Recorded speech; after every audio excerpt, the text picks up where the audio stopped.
Welcome to a Fred Pope podcast. Let's go. Hey, y'all. Welcome. It's Sick of This Sick of This Show. Oh, I'm sorry. I got so many things going on. Vet Talk today with retired Commander Bobby Jones from the Navy. He's one of our fellow brethren. He is also a host on Valor Media Network. He does co-hosting occasionally with Ken Harbaugh on the Midas Touch. He also reports on I guess it's now the Lincoln Square Media. Yep. Change the name, I guess. Right. It's part of the Lincoln awesome. Project. Part of the Lincoln Project. And we wanted to welcome him on to get his opinion on some things that are going on right now on the vet world and how it impacts us, but also how it impacts everybody else. Because veterans are the most diverse segment of the American populace, and we're just a little tiny piece that really represents the whole. And so I wanted to invite Bobby Jones on to talk with us. And so thank you for coming on today, and wanted to give you a chance to introduce yourself. I'm going to drop your links in the chat while you're doing it. So I don't appreciate mind it. me in the background. No, thanks, Nick. Thanks you guys for having me. So I recently retired out of the military in 2023, and it's kind of weird to even still say that. I'm president of Veterans for Responsible Leadership. We got almost 10,000 members, and we're a super PAC, and we try to find veteran candidates to run for office. And what we try to do is to find people who exude exactly what we had to do in the military: integrity, honor, living what you're actually saying, right?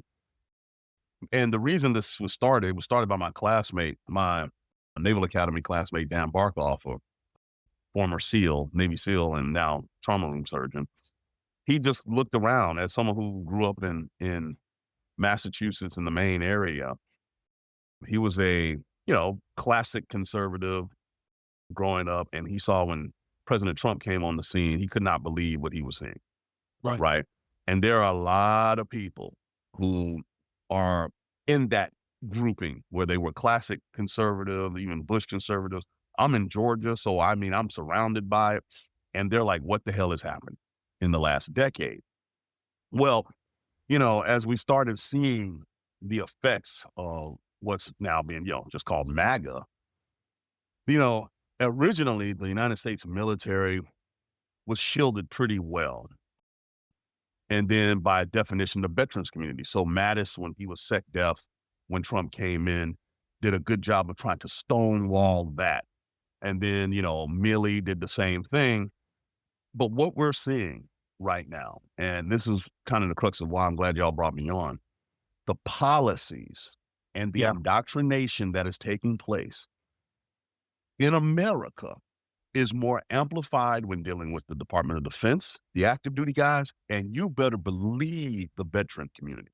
Yeah. The veteran community is being disproportionately hurt by these policies. Make no mistake. I don't care what Collins, the VA secretary, who's also from Georgia, all the BS that he's throwing out there, there's no way you can look at this and objectively say that veterans are better off now than they were 6 and 7 months ago. Complete and utter nonsense. Complete and utter nonsense. Exactly. The executive order that just came out limiting, they like to frame it as the abortion ban for VA. No, that's women's health care. Yep. Okay. And as someone who was married to a vet whose wife served, gave birth and was on deployment like 5 months later, what they're doing to women, their historic place in the military, and what they're doing and what they have accomplished now is ridiculous. All of this is under this warped mindset that Trump and his boy Hegseth have, that the American military is something straight out of a 1950s John Wayne movie. He believes that bullshit. He talks like it. Yes. Or he texts like it. Right. Well, it's that too. And we can get to that. But what's interesting to me is when you hear him talk, some of the guys still on active duty. I got tons of friends still on active duty. They call him Sec Bro because he's got a real bro mentality. Well, he'll go do the push-ups and sit-ups and all that stuff with the Ranger Oh, Regiment and all this nonsense. And yeah. he uses lethality, and the standard. The dude has a damn makeup freaking mirror set in the damn sec def office now because of the TV background, you know. And to be honest, he has fired every woman that's at the 3-star or 4-star level. Just wipe Yep. them out. Now, Yep. mind you, I'm on a rent with this because the chief of naval operations he fired, Admiral Franchetti, Lisa Franchetti, I know personally. Okay, got to know her way back when I was a lieutenant and she was a commander. And what blows my mind about this is no other CNO has had to fire more missiles, more ordnance in their time in the seat since World War II than her. Because if you remember all these stories, the Red Sea, all these Houthis are shooting missiles at destroyers. Yeah. All of them got knocked down. All of them got knocked down. And we were doing strike missions. So what does that tell you? That tells you that the Navy was fully manned, trained, and equipped to do the damn mission. If that's the standard that HEXF says, then why the hell is she still not the damn CNO? Right? Because it doesn't fit the optics. That's what it is. Point. It doesn't fit the optics. It's I'm sorry to cut you off, sir. Yeah, you No, know. go ahead. No, go ahead. No, but that's I remember when that happened, and that infuriated me because my sister is a West Point graduate, right? And you've got all these women that are now in these roles that are doing the damn job, but like you said, it doesn't fit this John Wayne bro.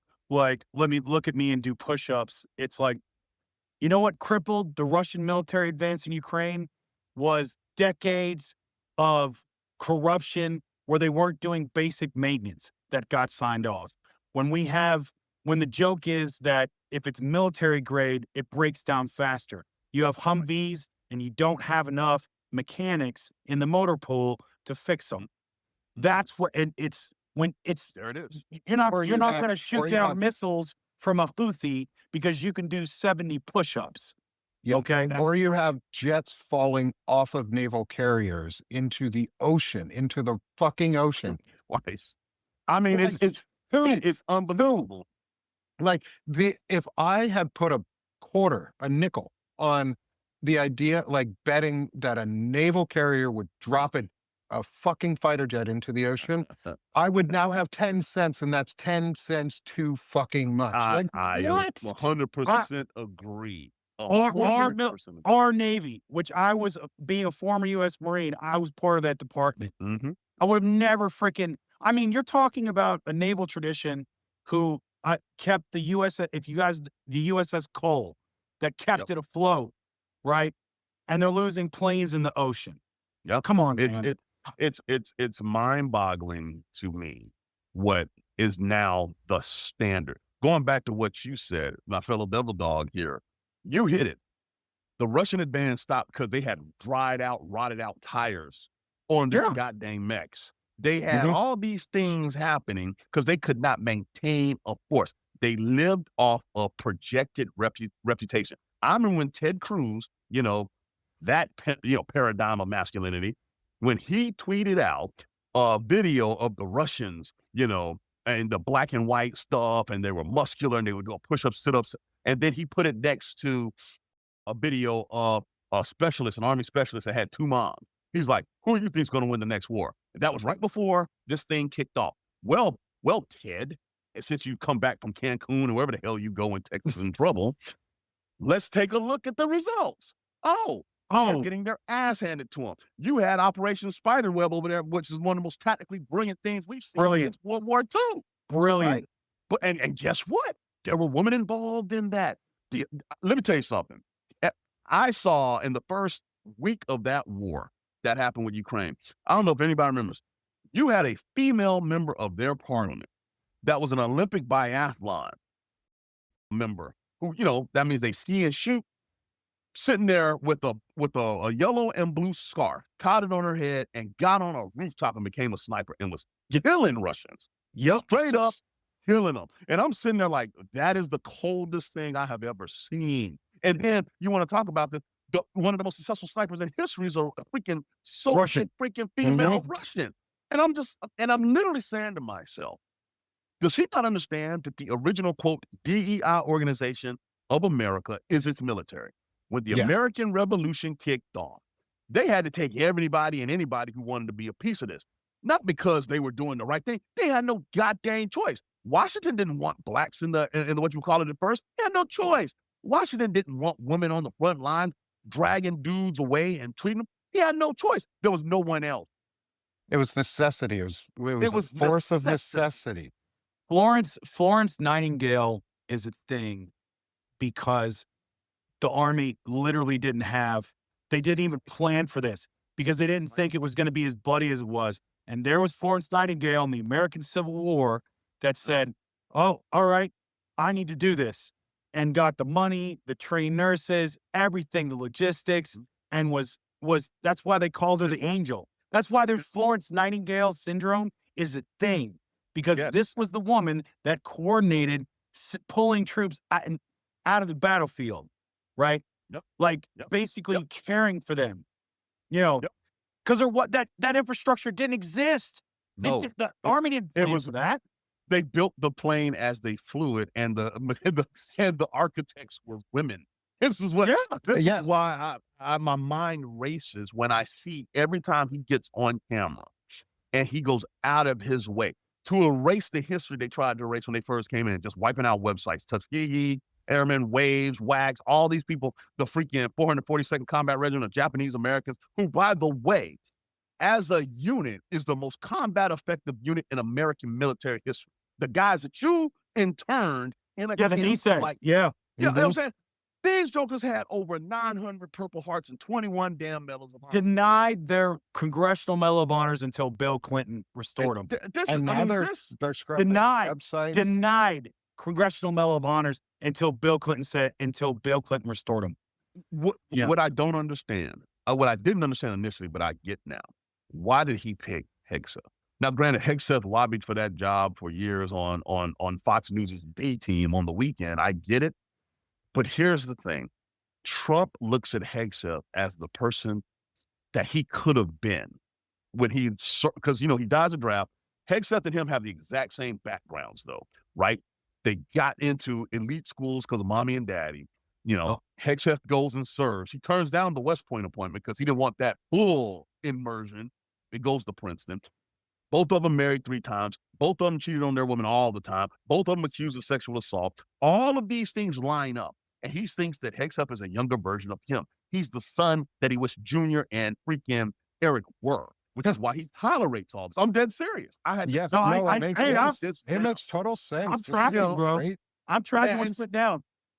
And so we deal with the ripple effect of that is he's now trying to forge the military into something that is more Soviet Union-like than it is American. The Soviets had this thing called the Zampolic, where if you watch the movie for Hunt for Red October, they have political officers that commissars units. Yes, those commissars, right? Here's the thing. He goes and he neuters, he fires the chairman of the Joint Chiefs of Staff, a black guy, cuts out all the women at the upper chain of command. And then, and here's the 2 things that he's done that no one's talking about en masse, but I'm following. He sits there and he brings in his personal lawyer, who was my roommate on USS Normandy, Tim Palatore, brings him in, brings him back to active duty. They gut the JAG Corps. They fire all 3 heads of the JAG Corps, the Army, Navy, and Air Force JAGs, gone. And they bring in Schuler, the guy that went off about what happened in Afghanistan, the Marine Corps Lieutenant Colonel, which, don't get me wrong, I agree with, not your place to say. They bring him back. He's part of a council that will screen the next generation of flag officers. So they're doing this where if you want to get your first star, you got to pass through this group that's nowhere entitled to any of these titles, and they're screening. And then the last piece, Trump is now personally interviewing 4-star candidates. Okay, so if you have your 3rd or 2nd star and you want a 4th, you got to go to the White House, and he's got to test your loyalty to him. That is 100% unprecedented. That is 100% Stalin-like. And if this continues, the ripple effect of this will be the American military will cease to exist as we know it. It will be more of a backup to the Gestapo, AKA ICE right now. And this is systemic. This is what they want. They're not about a democratic society, and they sure as hell are not about a military that pulls from that society.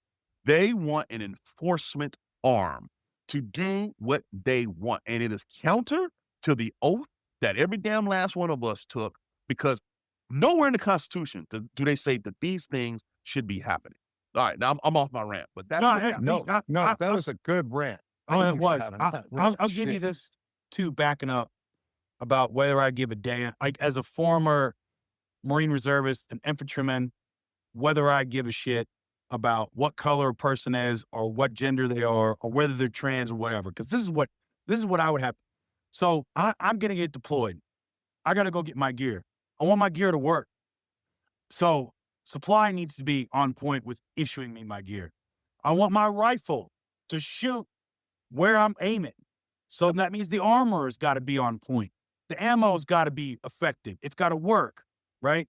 And if my ass is put in a hot zone and I'm getting shot at and and things are getting hairy, I want to get on the horn and call the Navy and make sure those bombs, those naval guns or whatever they're going to throw are going to be accurate and kill the enemy.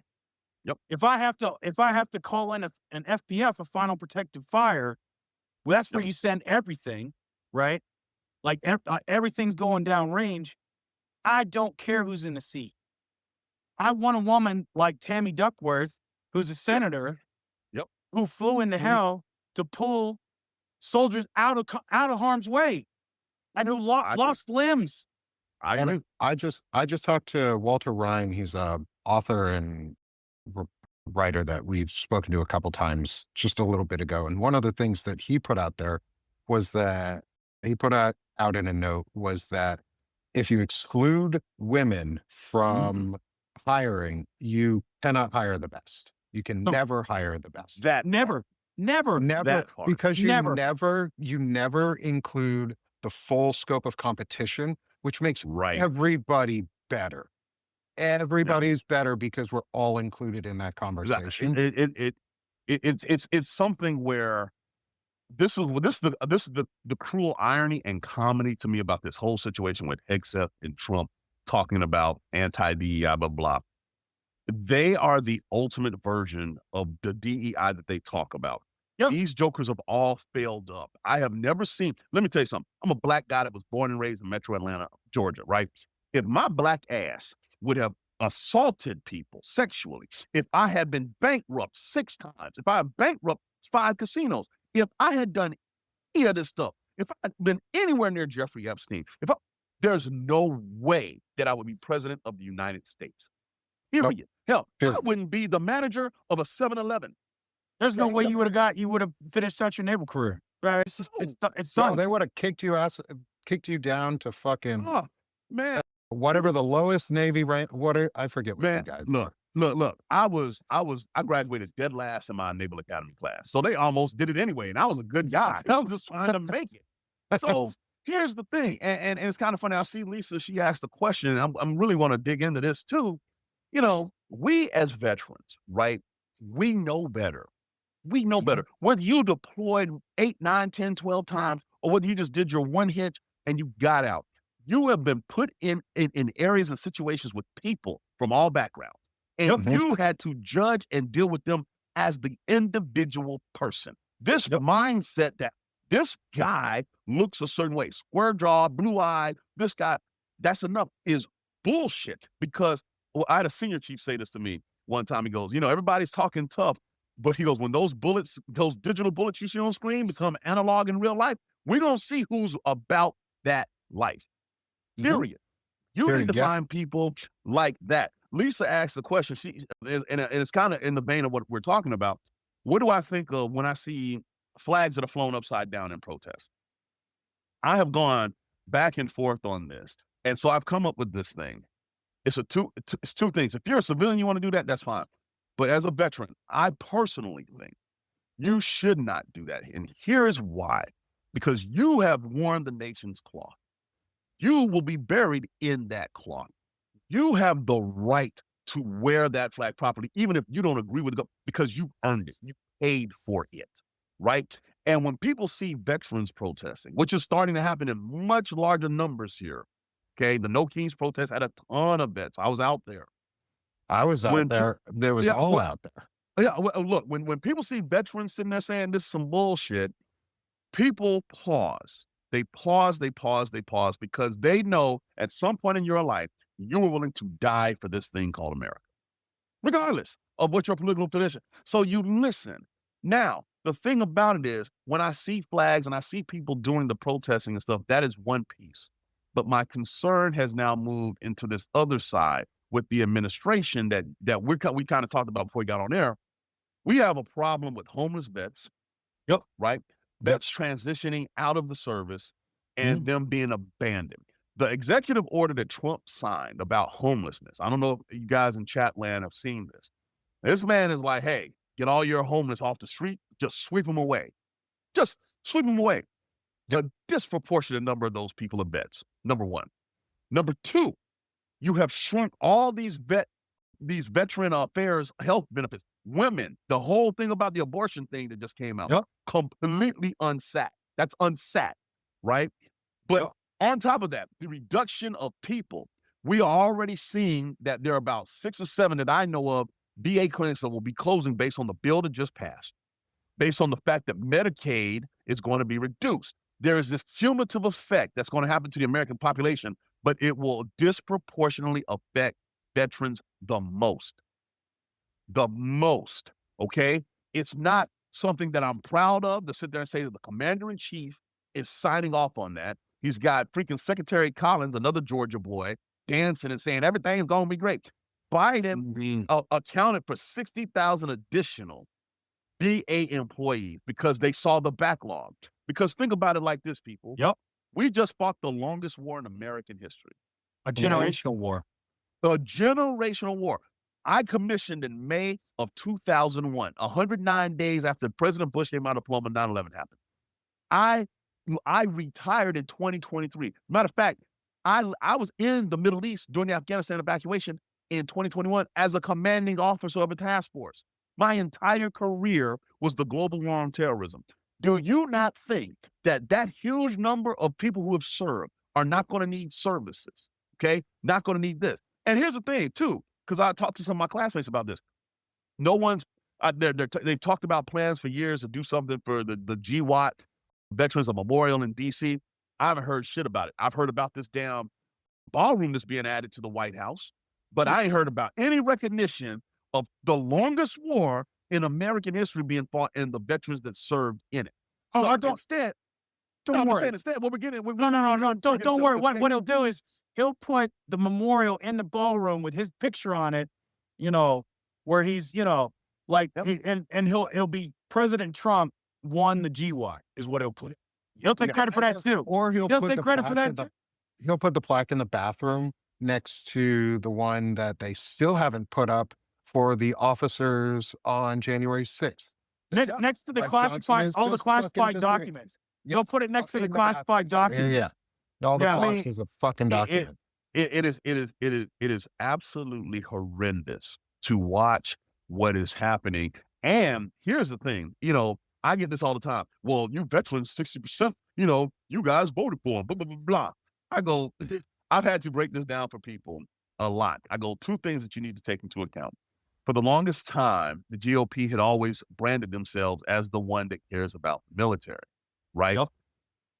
Now, and I can say this as someone, Bush, all these guys, I actually do think previous presidents, regardless of their affiliation politically, cared about military and vets. I really do. Yeah. Now, they had different philosophies on how to do it, but never in my life did I ever think that the guy in the White House didn't care about us as service members until now. Yeah.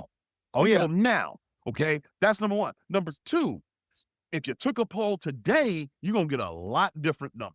Because if you have not tracked on social media and stuff like that, you guys, they go into the VA facilities, all of a sudden the wait times are going back up. They cut off the suicide hotline without realizing it because they were like, it's cost money. But no, Yeah, no. it costs money. Yeah. Of course I'm it just like, does. what are we doing? So, all of these things that are happening, right? They show me what you value out of your military. You Yep. want the military to have a certain aesthetic. You want the military to do exactly what you want. And that means even turning our weapons against American citizens on American soil. Yep. And it means, hey, once you're done serving, hey, I know you may have trouble transitioning up. Just get out of our sight. We don't want to see you.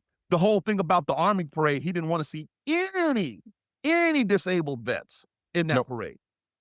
Didn't want to see anybody like a Tammy Duckworth, who had lost limbs, because he hates that. It'll make He them didn't- sad. It'll make everyone sad. Yeah, it's so weak. But instead, it's the tiny tank with the squeaky wheels. Right. And for the life of me, I don't understand how people around him don't call him out on it. It's funny. His sons, same age as us. Yep. They could have served. They could have served. They didn't. They didn't. Bo Biden served. Bo Biden Yes. served. Yes. Yeah. And Right? this is the thing that's blowing my mind about all of this.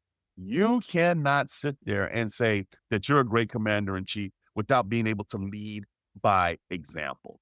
He's so jealous of people who have done what he wishes he could do. That's why he hated Milley. He hated Milley because Milley's like, I'm an educated warrior. I know what the Constitution says. I'm not going to order the military to go into D.C. and shoot protesters. Are you kidding Thank me? you. And then he's like, can you shoot him in the leg? And Milley looked at him like, is this me?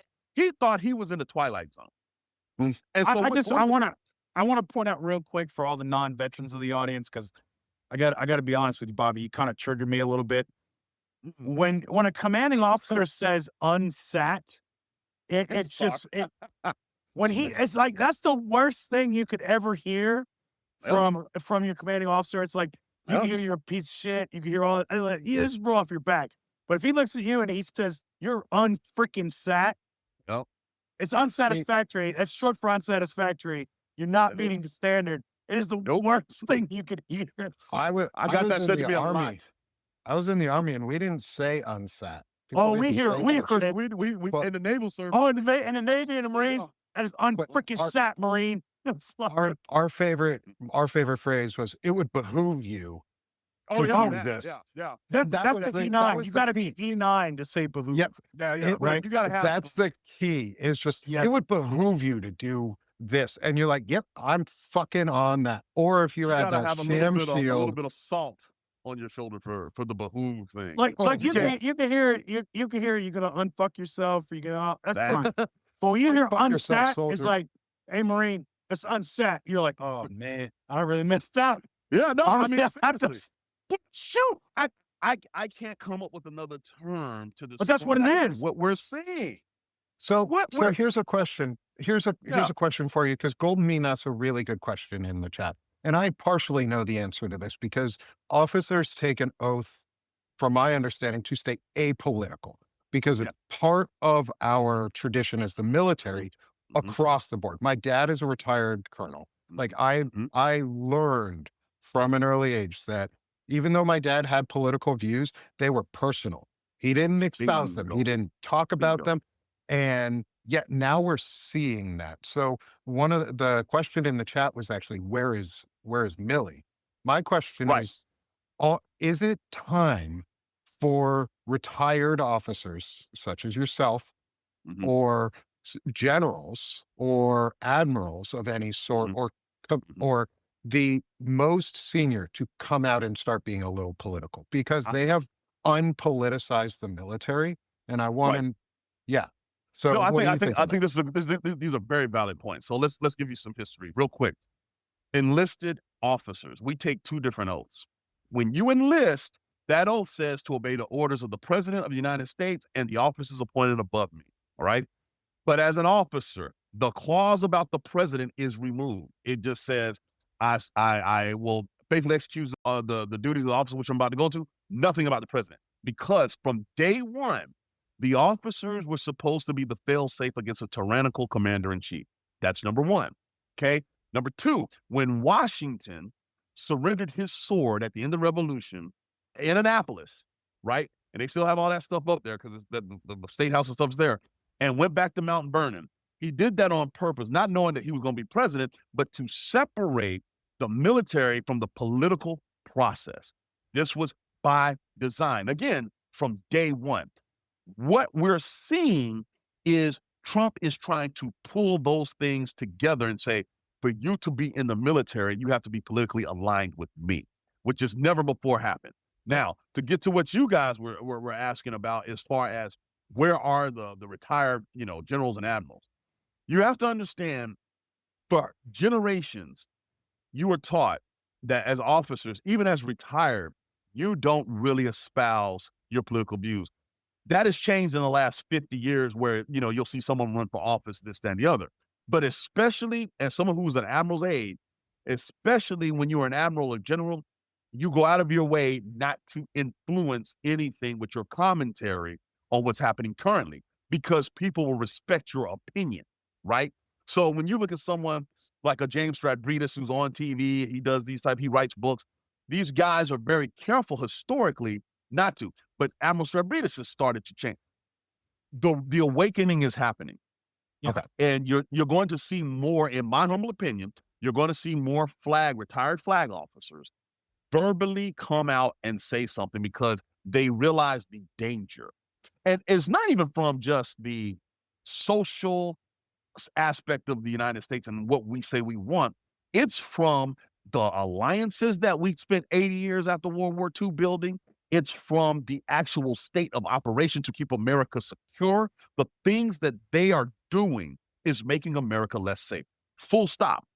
Full stop. The fact that NATO does not know if they can rely on us.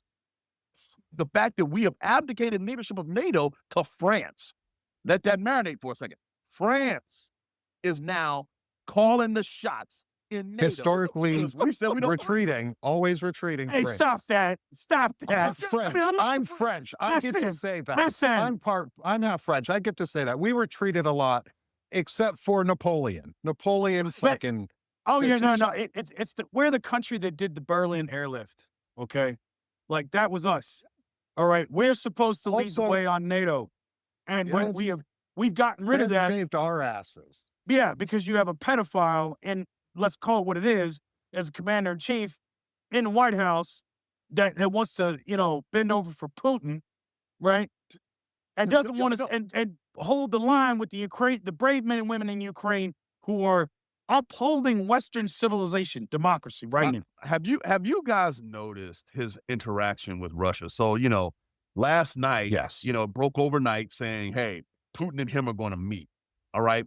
Then here about an hour ago, it came out saying, hey, well, before Trump and Putin meet, Putin needs to meet with Zelensky so they have something really to talk about. Now, what's interesting to me about this is when this happened about a couple of months ago, when there's supposed to be a huge summit, when Trump is in Europe, Putin didn't show up because Putin was like, I don't owe you anything. I own you. Okay. He did not show. It was, I have never heard of an American president being snubbed by the leader of Russia/Soviet Union like that before in history. Ever. Okay. So now he's trying to act like he's tough, like he's the man publicly, when we all know that Putin is pulling his strings. When you look at this, and here's my evidence. Hegseth shut down the counteroffensive cyber aspect of going after Russia. Yep. Why would you do that? Who told you to do that? And by the way, Russia, as far as cyber attacks here in the last 5 years, have ramped it up. So we're just not going to shoot back. Cool. Now, when Zelensky comes to see you, you berate him like he's a child. When that man, right now, he is the closest thing to a goddamn war god that we have right now in the world. Yep.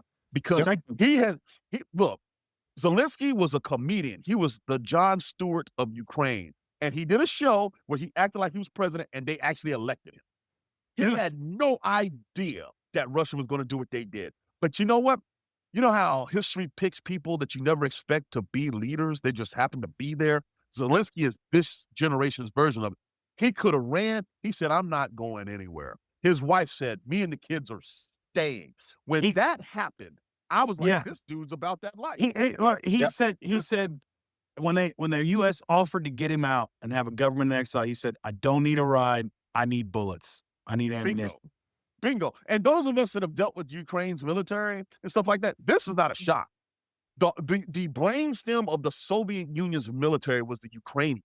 Yep. They were the ones that had the innovation. They were the ones that had the warrior mindset because of their history. And it's almost like Putin, being the former intelligence agent, forgot this. Those jokers, look. If I was a member of Congress and I saw the interview that happened about a month after the invasion, and they interviewed this old lady, and they asked her, how's it been going? You survived these guys invading. And they told the story. She said, I gave one of the young Russian soldiers some sunflower seeds, and I told him to put them in his pocket. And they go, why would you do that? She goes, so when he is shot and killed by one of us, that at least his body will nurture new life. This lady was like 80. And she drank the Molotov cocktails. I love it. I said, holy shit. I have never heard of something like that before. Going back to your point about like men and women have served, when in the opening of the Ukrainian war, Snake Island, it was a listing post, right? And you got the Russian Navy on the Black Sea, and they're basically getting ready to bomb it. And they said, surrender. You had men and women in that listing post, like 5-man team, men and women. And they're like, and they got a recording of it. You can go look it up. It's like, hey, what should we tell them? It's like, we got to surrender? Nah. They tell them to go fuck themselves. And they got bombed. Yep. That was the and that right there is the Ukrainian spirit. You are not going to break. You can kill them, but you are not going to break these people. It's what we as Americans say that we are.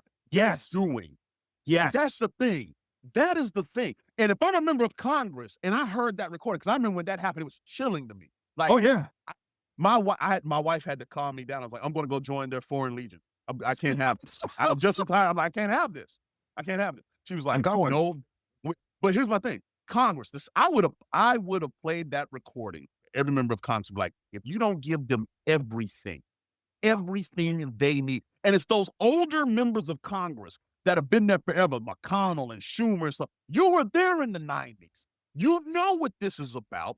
Why are we even having a debate? They would have a blank check with me. I would have the American military industrial complex, which needs to be rebuilt anyway, starting to rebuild it now and be their arsenal for them. But Trump does never want to do it, because the first time he met Zelensky, he realized he's a man that I can never be. No, and his pettiness would not allow him to help him. This is what's blowing my mind. Americans, we have taken for granted what we have had, what previous generations have done to get it. And now we're the kid in the schoolyard that's, real big and tough and talk smack, but we're all fat. We have no muscle. We have no muscle memory. We have no mindset of what it means to be in a struggle. And we think just by walking around and casting a large shadow that that's going to be enough. And we're led by a guy who has always been about bravado, and that's it. And what's happening is the world is quickly figuring it out.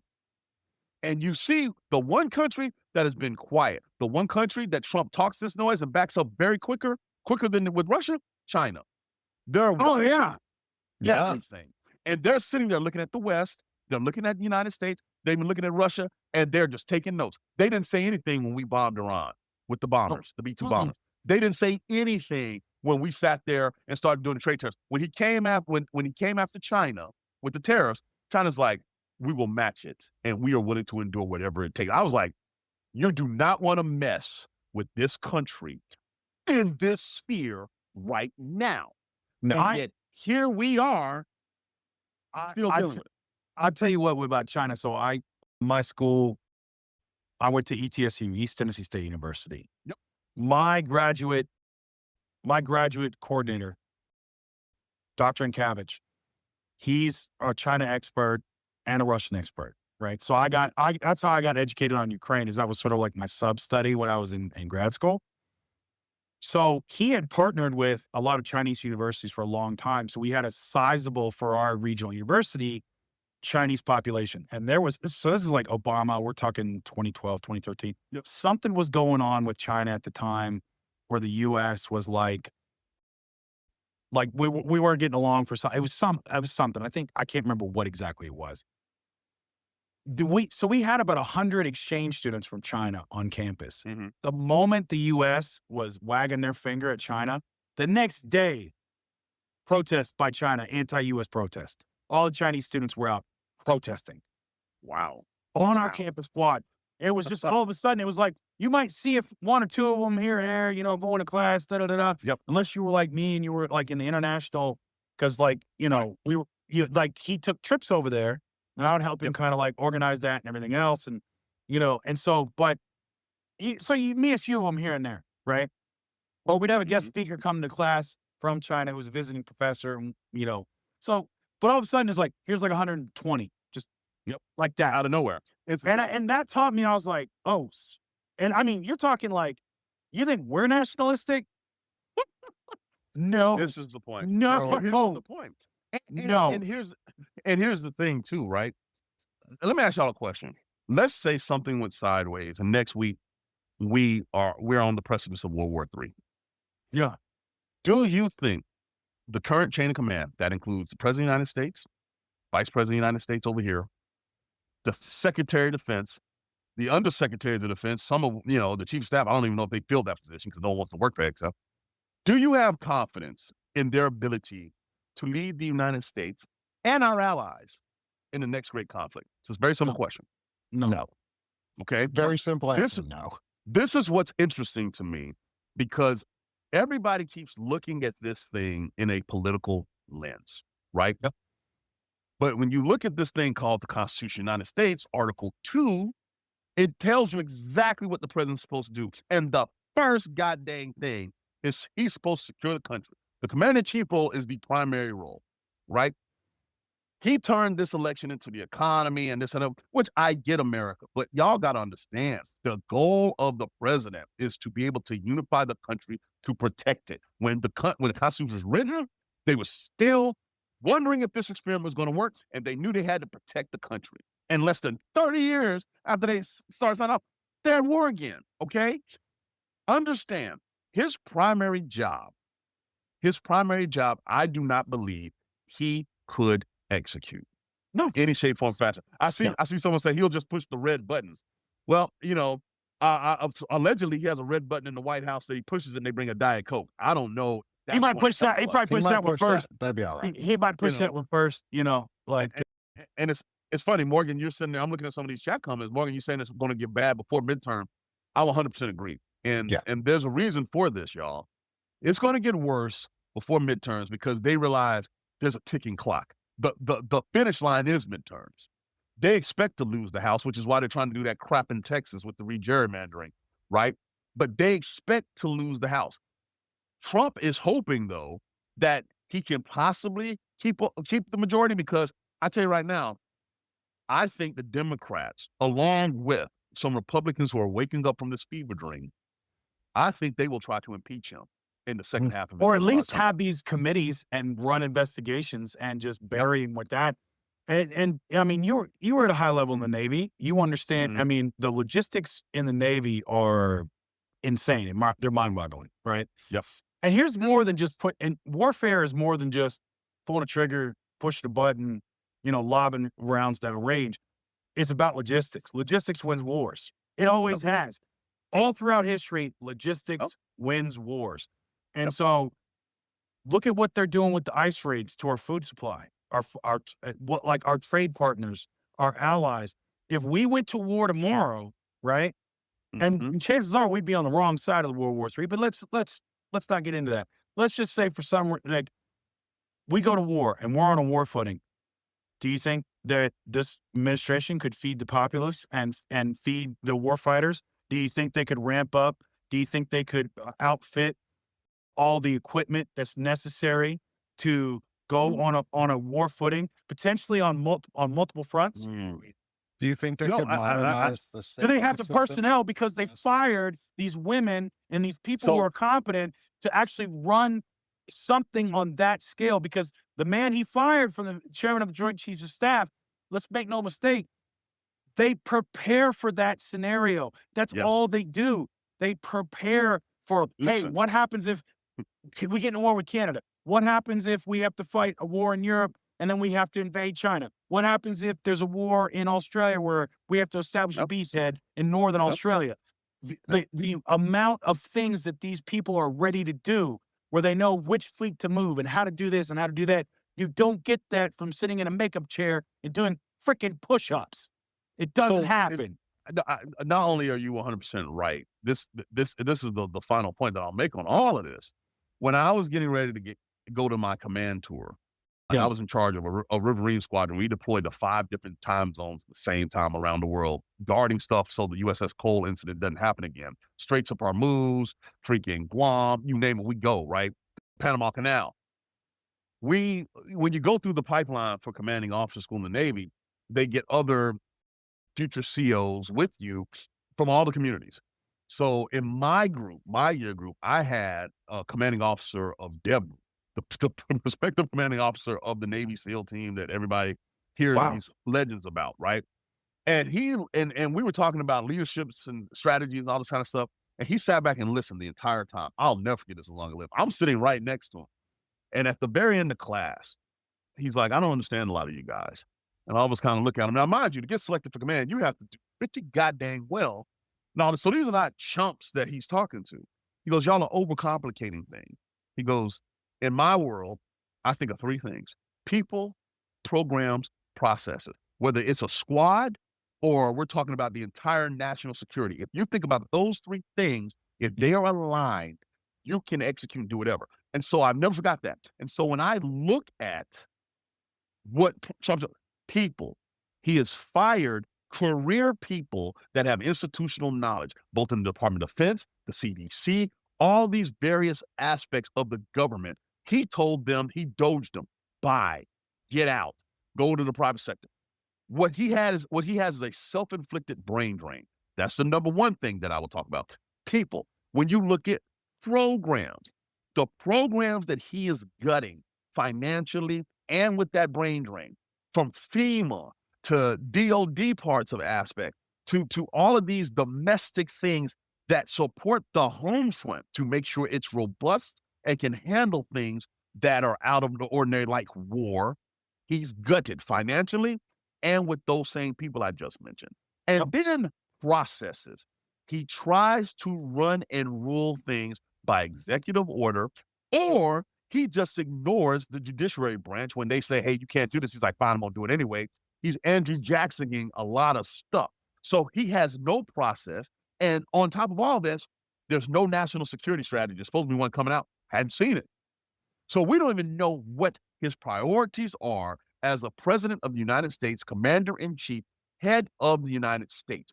These things together tell me that not only can we not do the functional day-to-day stuff right, but heaven help us if a crisis like a pandemic 2.0 or World War III, like if China invades Taiwan right now, We wouldn't do okay, anything. what happens? Now, mind you, Taiwan is critical to the West and to the United States because of what they produce, the semiconductors, all of this stuff. What do we do?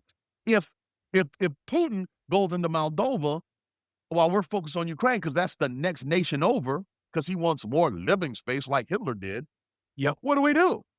What do we do? We have no contingencies to deal with this. And on top of that, we do not have the sense of normalcy and confidence in our own ability because we showed people who spent their entire professional lives worrying about these things. We showed them the door. And that should terrify everybody in America. Oh, yeah. Thinking about Putin a little bit, because you brought him up quite a bit, and I know Trump is Putin's little puppet, and we can all see it. So I have my thought on Putin is we're actually not thinking of him large enough of what he really wants. Most people talk about Putin wanting to reestablish the USSR, but realistically, I think Putin actually wants to reestablish the Russian Empire and be a czar again, because he's about, and he's had his people specifically go, where in history has Russia owned land and had land rights that are no longer its during the height of the Russian Empire, not the USSR, but the Russian Empire. That includes Alaska. So here's my question. because Mm. this is something that I think realistically could happen. And as a senior DoD official or chairman of the Joint Chiefs, you would think about this as Russia invading Alaska.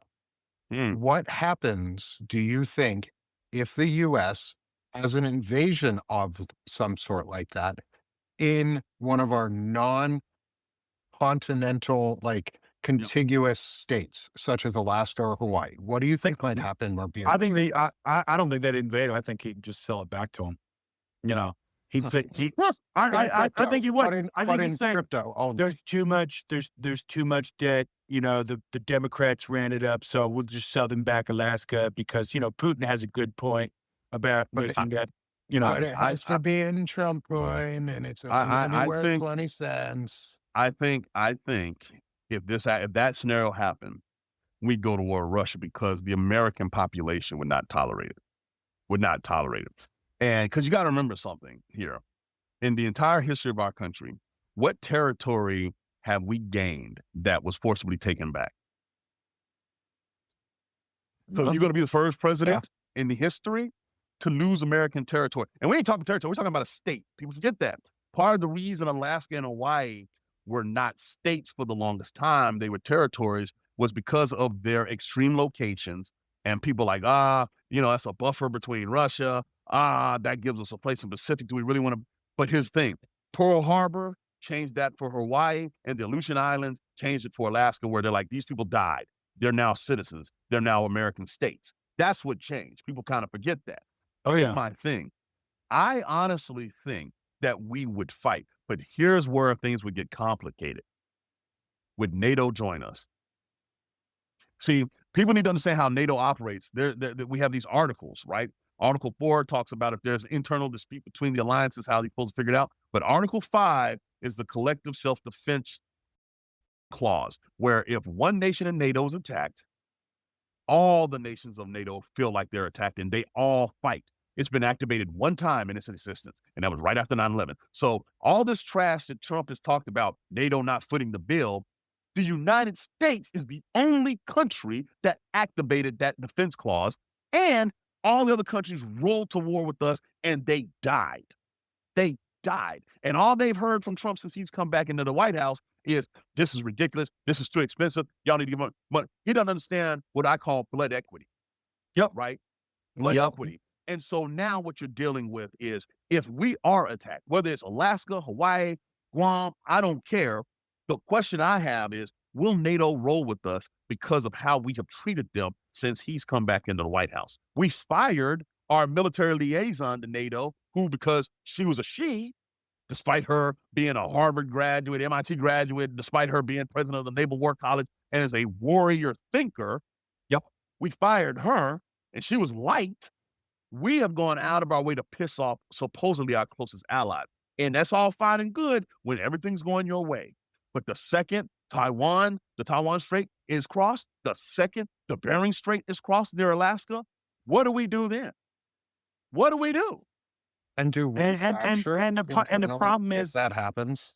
go ahead. Do we fracture internally if that happens? Because you said the American populace, not the president, Mhm. not our commander in chief, not our SecDef, but the American populace would demand war, would Yes, demand response. Do you think, though, because there's a lot of Russian indoctrination in the US right now, there is a Yep. lot of it on the MAGA side. Do you think that MAGA would support Russia and that effort because they've been indoctrinated into thinking Putin is the good guy? Right. So I'm glad you asked that, because I've thought about this long and hard too. I think there would be the extreme element, about probably 20%, that'd be like, hey man, they sold it to us, just have them pay us back or whatever, blah, blah, blah. But what I honestly think is, I think the average American would be like, oh, hell no. And they would pressure Congress to do something. Now understand, the way the Constitution is written, Article 1 is Congress. They're supposed to be the big dog. That is, they made that. They're supposed to be the big dog, and they would feel the unbelievable pressure to either make the president do what he's supposed to do, which is, by the way, it shouldn't be a debate because his constitutional obligation is to defend Alaska in that situation. Yes. And the second he does it, impeachment article should be drawn, Senate trial should be the next day, and his butt should be booted, in my opinion, right? Oh yeah. And the Yeah. American public would put that pressure on. Now, here's the question that I would have, going back to Hegseth, because he's my favorite chew toy. If that scenario happened, don't get me wrong, we have what we call operational plans for damn near every scenario you can think of. We just dust them off and we update them. The question I would have for Hegseth is, would you be proactive in telling the president we have to defend Alaska, or would you back down and kowtow and be like, whatever you want to do, boss? Whatever. That's what he do. That's what he do. Would you, He'd back would you down. resign? That's and what he take do. best? No, he would just back down and wait. Oh, I he'd think. punk out. He would punk out. He would punk out. There's no doubt in my mind. So you'd have to live the rest of your life. You'd have to be history's freaking patsy and sit there and say, hey, I just did what I was told. The same thing that the Nazis said at Nuremberg, right? See, this is the thing when we talk about integrity in leadership. This is why it matters. This is why it matters. You know, Yes. they tried to get Milley to resign early because it was obvious he was not going to do what Trump wanted. He's like, no, you have to fire me. He fired how many Secretary of Defense the first tour? You have people who stood on business and have been fired, right? And the more you replace those people who've been fired with lackeys, with these type of lackeys, Yeah. you lose the professional competence. And then, of course, you're doing all the work for Putin. You're doing all the work for Xi. They're like, cool, these people it is. Like Kash Patel being in charge of the FBI is ridiculous. Is a threat. It's ridiculous. It's ridiculous. Freaking Tulsi Gabbard being the head of national intelligence. Oh my God. Oh my God. Oh. That's scary. So when you guys, when you ask the question, if this thing popped off and we were in a real crisis, what do you think would happen? We are sitting fat ducks waiting for slaughter because we have people who are incompetent in these positions. The Trump administration looks at these positions as political execution aspects. They do not look at it from the actual reason the job exists in the federal government. And what is scary to me is the governors of our states, the 50 states. Yeah, you got the Republicans, but the governors are slowly starting to figure this out. Have you noticed any type of national disaster now, FEMA, because it's been neutered, they're talking to one another directly. Yep. Because Trump is like, yeah, the governors can figure it out. Governor's like, fine, we can figure it out because we actually have to lead at the state level.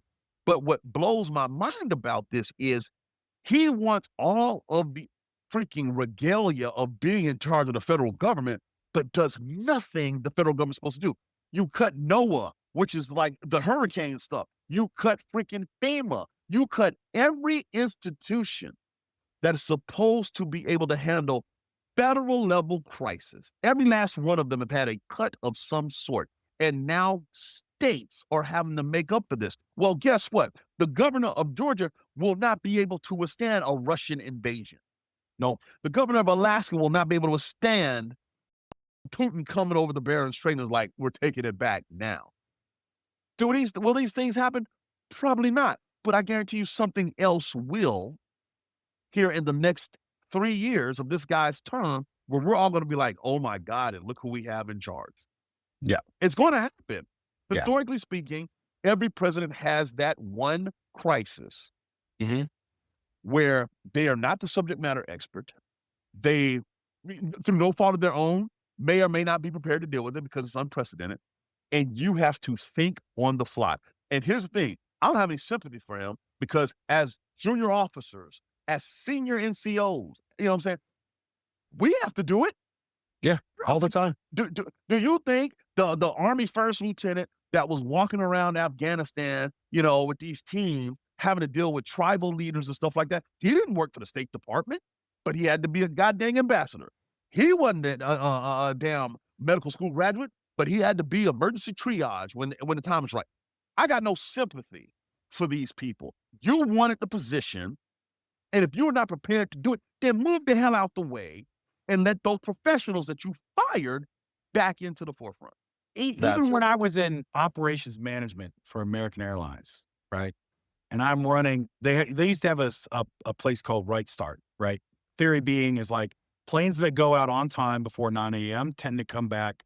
You have less likely delays later in the day. If you start wrong, you're going to end the day at will, Yep. right? Yep.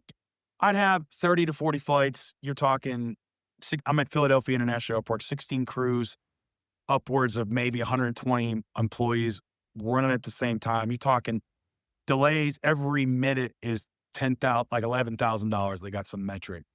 Yep. If one of my flights took a 1 minute delay before 9 o'clock, I had to go up the C-suite to what was called the third floor.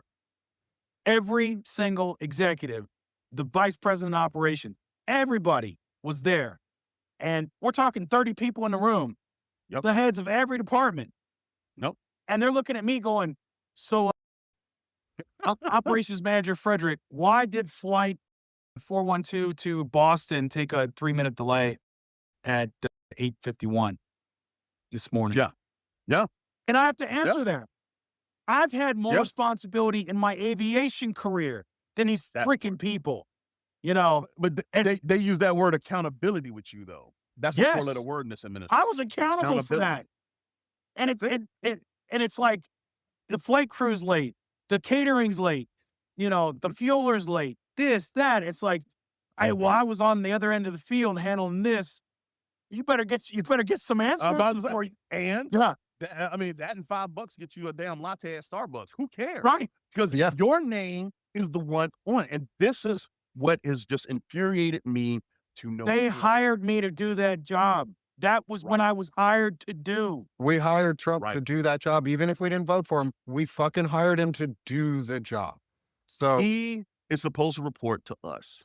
yeah. Yes. And instead, he expects the American people, business, whatever, whoever, to report to him. That is ass backwards.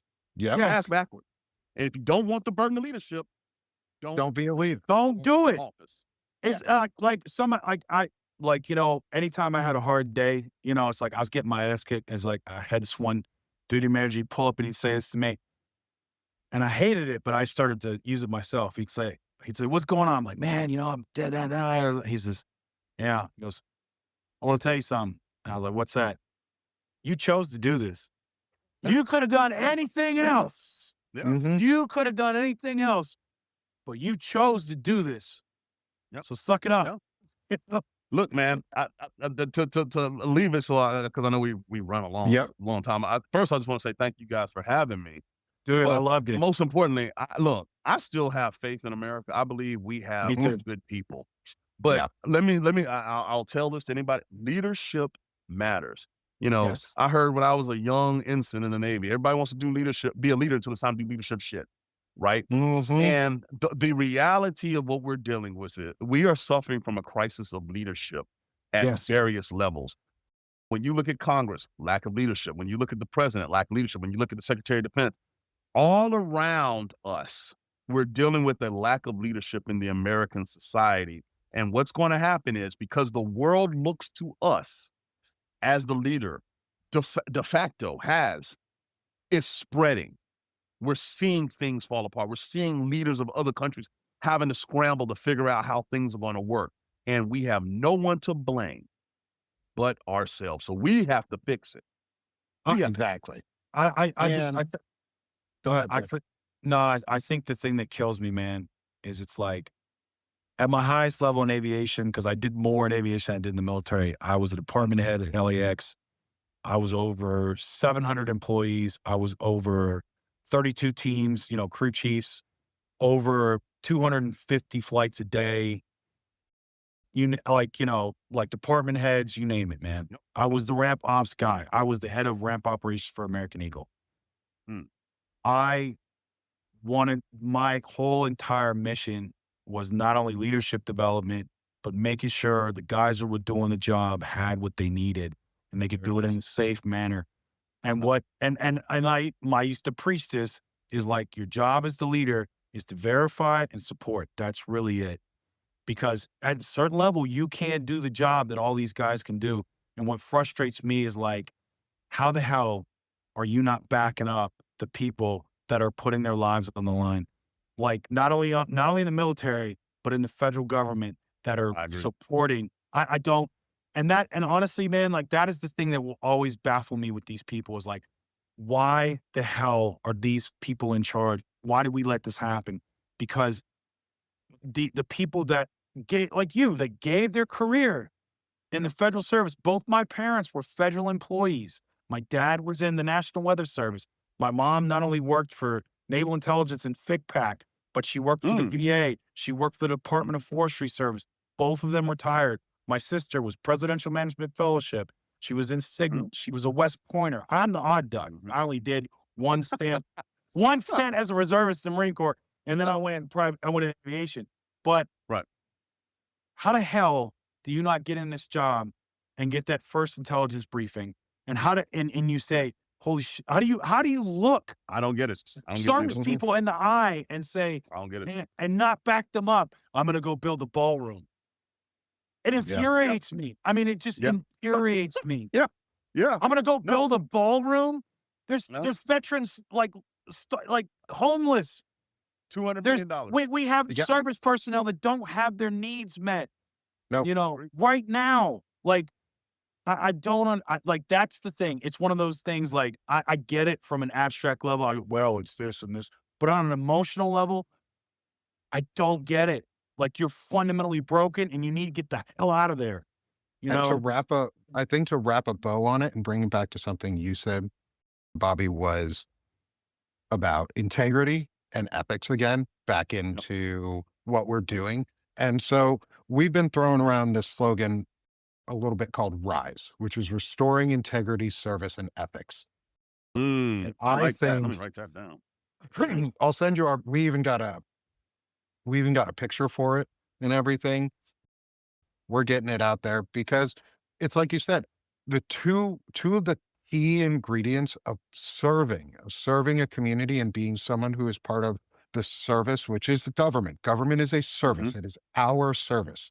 It is also the military is a service. Education is a service. Medical is a service because you're serving other people. Police are supposed to be service, things like that.